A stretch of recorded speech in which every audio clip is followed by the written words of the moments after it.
آنگونه که عارف در برکت و ثمره های طهارت میگوید: ای مصلی بیا طهارت کن، خانه دین خود عمارت کن، چون بیاری طهارت ظاهر، باطنت نیز حق کند طاهر.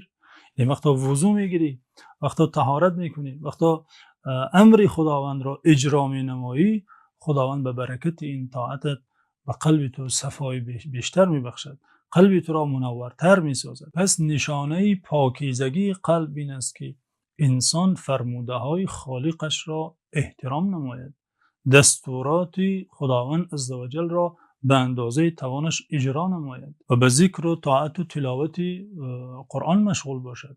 این است صلاح قلب، این است نشانه و دلیل آشکار بر صلاح و پاکیزگی قلب. اما اینکه به معصیت دست زند، بینماز باشد، مینوش باشد، پاره‌خور باشد، اگر زن است دختر است بی‌حجاب باشد و باز ادعا کند که دل او پاک است، البته این یک سفسطه است که ابلیس به او تلقین نموده است.